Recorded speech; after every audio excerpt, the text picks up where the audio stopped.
यानंतर वळूयात पुढच्या बातमीकडे आणि बातमी आहे अयोध्येमधली। अयोध्येमध्ये 5 तारखेला होणाऱ्या भूमिपूजनासाठी मुख्यमंत्री उद्धव ठाकरे सुद्धा जाण्याची शक्यता वर्तवली जाते। तर 5 तारखेला होणाऱ्या भूमिपूजनासाठी अयोध्येतील राम मंदिराच्या भूमिपूजनासाठी मुख्यमंत्री उद्धव ठाकरे उपस्थित राहण्याची शक्यता आणि या भूमिपूजनाला देशातील अनेक मान्यवर उपस्थित राहणार आहेत। त्यामध्ये उद्धव ठाकरे देखील असतील असं समजतंय। तर मुख्यमंत्री कार्यालयाकडून मात्र यावर आणखी अजून कोणतीही प्रतिक्रिया आलेली नाही। 5 ऑगस्टला राम मंदिराचं भूमिपूजन होणार आहे। विशेष म्हणजे राम मंदिर बांधून देशातील कोरोना स्थिती सुधारणार आहे का अशी टीका शरद पवार यांनी केलेली होती।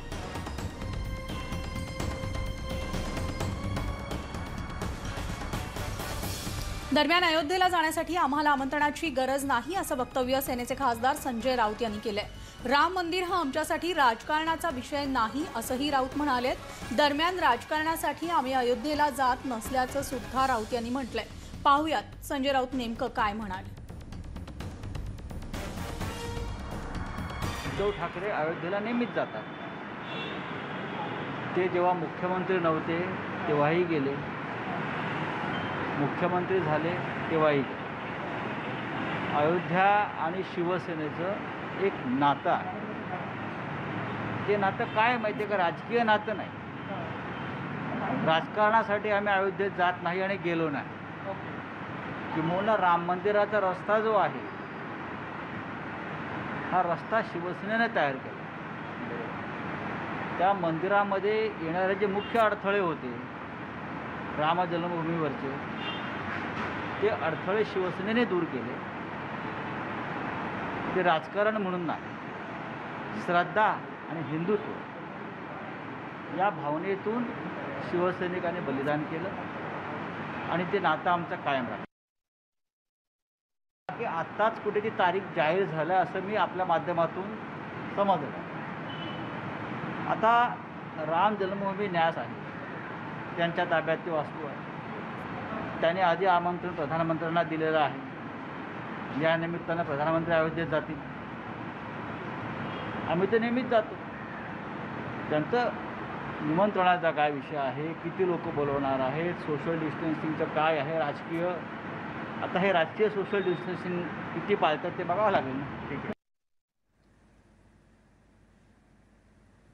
तर अयोध्येत राम मंदिराच्या भूमिपूजनासाठी जाण्यासाठी उद्धव ठाकरे यांना शरद पवारांच्या एनओसीची गरज लागणार नाही अशी अपेक्षा व्यक्त केली आहे विधान परिषदेचे विरोधी पक्षनेते प्रवीण दरेकर यांनी। त्याचबरोबर त्यांनी असंही म्हटलेलं आहे की शिवसेना यापूर्वी म्हणत होती की राम मंदिर हम वही बनाएंगे लेकिन तारीख नहीं बताएंगे। मात्र आता तारीख ही कळलेली आहे, त्यामुळे उद्धव ठाकरे या ठिकाणी जातील अशी अपेक्षा त्यांनी व्यक्त केली आहे। पाहूयात काय म्हणाल। मुख्यमंत्री उद्धव ठाकरे यांना देखील 5 ऑगस्टला जे अयोध्येमध्ये राम मंदिराचं भूमिपूजन आहे त्याचं निमंत्रण देण्यात येणार आहे। ते जाण्याची देखील शक्यता आहे। तुमची काय प्रतिक्रिया आहे? नाही, आनंद आहे, कारण शेवटी आदरणीय शिवसेना प्रमुख बाळासाहेब ठाकरे यांनी हिंदुत्वाची पताका खऱ्या अर्थानं त्या ठिकाणी जर अभिमानानं फडकवली असेल तर ते बाळासाहेबांनी फडकवली। आता जर उद्धवजी ठाकरे यांना मुख्यमंत्री म्हणून निमंत्रण येईलच, परंतु त्यांनी परत पवारसाहेबांच्या एनओसीची वाट बघू नये। मला वाटतं त्यांनी त्याही वेळेला स्टेटमेंट्स शिवसेनेच्या वतीनं झालेले आहेत। भारतीय जनता पार्टीवर टीका करत असताना की मंदिर वही बनाएंगे लेकिन तारीख नहीं बताएंगे, तर मला वाटतं तर तारीख सांगितलेली आहे, त्याच्यामुळे सन्मानानं ते जातील अशा प्रकारची अपेक्षा या ठिकाणी निश्चितपणे आहे। संजय राऊत म्हणाले की अयोध्येला जाण्यासाठी आम्हाला निमंत्रणाची गरज नाही आहे। त्यासोबतच या राम मंदिराच्या निर्माणातले जे काही अडथळे आहेत ते शिवसेनेने दूर केलेत आणि आम्ही अयोध्येला नेहमी जात असतो। कसं बघता या वक्तव्याकडे? आता शिवसेनेने काय अडथळे दूर केले याची माहिती मला तरी नाही। ती माहिती असेल तर आपण सांगितलं चांगलं राहील। आणि मला वाटतं उद्धवजी ठाकरे एनओसी न घेता अयोध्येला जाऊ शकतात, परंतु मला वाटतं संजय राऊत साहेबांना पवारसाहेबांची तरी एनओसी घ्यावीच लागेल, कारण शेवटी सरकार चालवत असताना 3 पक्षाची त्या ठिकाणी तिघाडी सरकारमध्ये पवारसाहेबांचा आदेश, पवारसाहेबांचा एनओसी किंवा त्यांचं मार्गदर्शन हे या ठिकाणी अत्यंत महत्त्वाचं असतं। आणि म्हणून मला वाटतं त्यांची NOC त्या ठिकाणी ते घेतील अशी अपेक्षा आहे. व्हिडिओ जर्नलिस्ट बाळकृष्ण शेट्टीसोबत विवेक कुलकर्णी, न्यूज 18 लोकमत. दरम्यान शरद पवारांचं वक्तव्य हे श्रीरामांच्या विरोधात असल्याचं वक्तव्य केलंय भाजपच्या नेत्या उमा भारती यांनी.